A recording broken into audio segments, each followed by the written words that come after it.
Donc cette méthode m'a apporté plus d'assurance, plus de sérénité face à la douleur. Une belle manière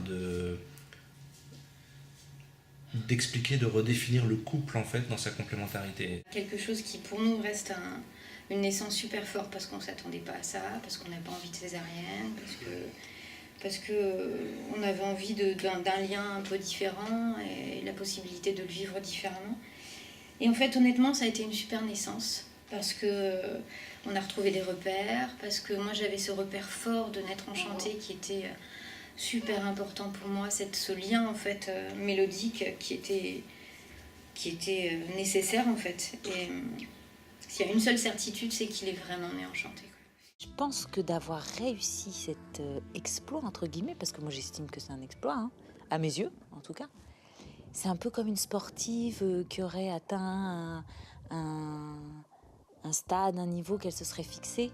J'ai l'impression d'avoir réussi un challenge, quoi, et un désir qui était important pour moi en tant que femme, que je voulais déjà réussir la première fois et que j'avais pas réussi. Et voilà, oui, aujourd'hui je l'ai fait et je me sens plus forte. Vraiment, on sert à quelque chose les papas, quoi. On n'est pas juste là, bon t'as mal, ouais bon, qu'est-ce que j'y fasse? Ah, non, c'est voilà, t'as mal, vas-y, vibre, enfin, lâche-toi. Enfin, moi c'est ça que j'ai trouvé génial. On n'est pas du tout passif. Je dirais qu'on est passé. C'est plus que pas passif, c'est vraiment dans l'action en fait. Même je me mets à chanter. Je pensais pas que j'allais pouvoir chanter, je pensais pas que j'allais pouvoir changer des couches, je les change. Je pensais pas que j'allais pouvoir la porter, je la porte. Et c'était mes craintes vraiment.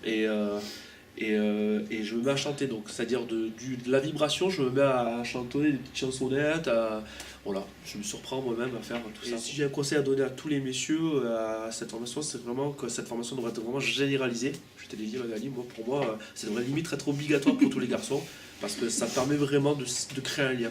Vraiment, voilà. Ouais, moi, quand je dis ça à mon père, il me regarde d'un air, t'es une gonzesse, quoi. Direct. Ouais. Alors qu'au final, je lui dis, voilà, toi t'es un vieux, moi je découvre un petit peu Quand Ève est née, elle pleurait comme tous les bébés qui viennent de naître, et il lui faisait ses soins, donc ils l'ont pesé, ils l'ont mesuré, tout ça, et la sage-femme nous disait, mais collez-vous contre son ventre et continuez de vibrer. Et bon, moi je pouvais pas, mais Lucas s'est mis contre son dos et il continuait de vibrer d'une voix très grave, et elle s'est arrêtée de pleurer.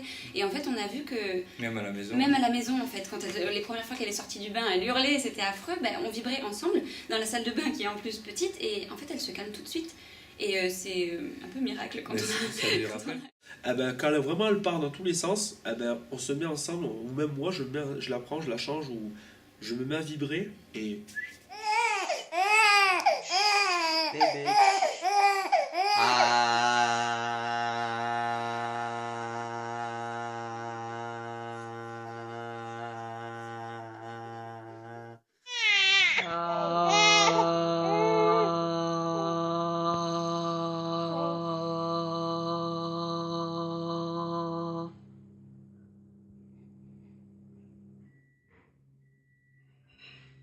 J'oublierai jamais. Et si j'en ai un deuxième, je referai.